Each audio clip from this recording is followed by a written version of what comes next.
Hello, so this is the second part of my video for modifications I've done to the Walther SP22.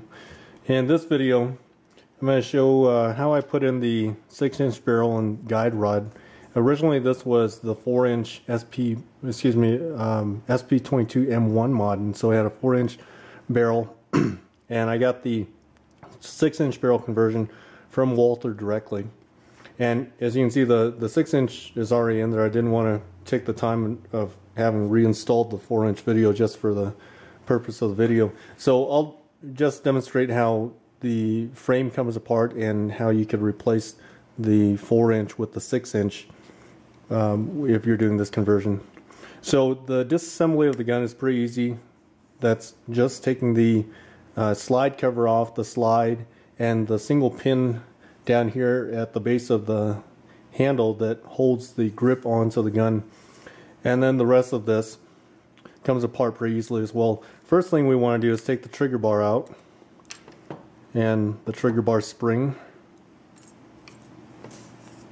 and then we're going to want to release the hammer. Release the hammer by pulling up on sear here and take the hammer spring out, and pretty much get all these floating pieces that can fall apart out and put them off to the side. At this point I've taken out the mag catch, or excuse me, not the mag catch, but the lever that locks the slide back on an empty mag, and the magazine spring, hammer spring out, trigger bar, trigger spring out. And what we need to do now is undo 3 bolts that hold the upper half of the frame together here. There's one here on the right side and then 2 on the left side. I'll start with this one on the right side, and it's a 2.5 millimeter.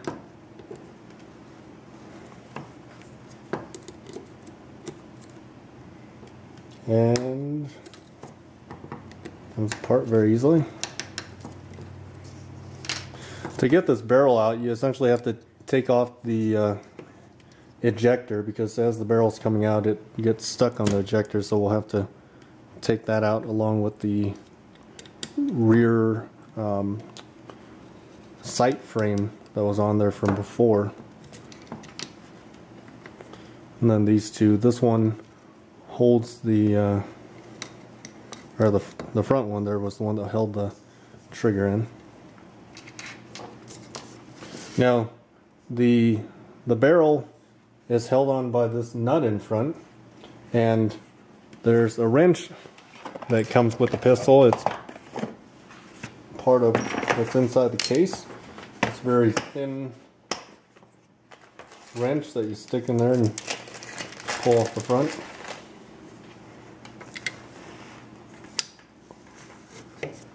This comes out like so.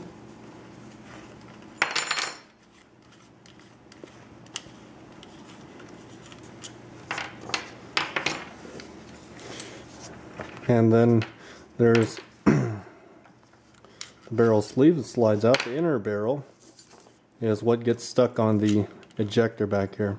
So we're going to have to take out the ejector, and that's going to require taking off this frame, the reason why we took off the 3 bolts there. So if I'm not missing anything else, this frame should pop out. It'll take a little bit of wiggling. There we go.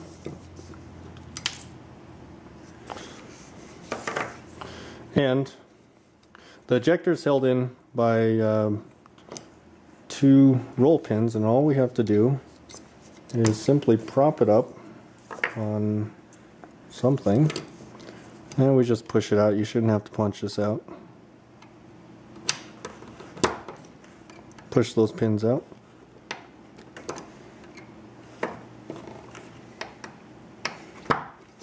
Okay, and they look like that. The ejector just falls right out, and the next thing is you just pull the rear sight post out. The hammer comes out as well. And the barrel then can slide freely back and come out. Of course, replacing the 4-inch barrel, you simply put the 6-inch barrel back in. You'll also need to replace the guide rod. And the guide rod is simply held in by this rubber shock buffer here, or plastic shock buffer here. And as you put in, there's a flat key area on the back of the guide rod right here. Might be hard to see, but anyways, that goes up towards the barrel and it keeps the guide rod from moving around. So it goes in like so. Now at this point I decided that I'm going to do some trigger work as well. And instead of doing the set screw to adjust the take-up of the trigger, what I did was simply ground down a piece of a block of plastic to put behind the trigger, because there was a lot of take-up, a lot of travel in the trigger before it started engaging that trigger bar.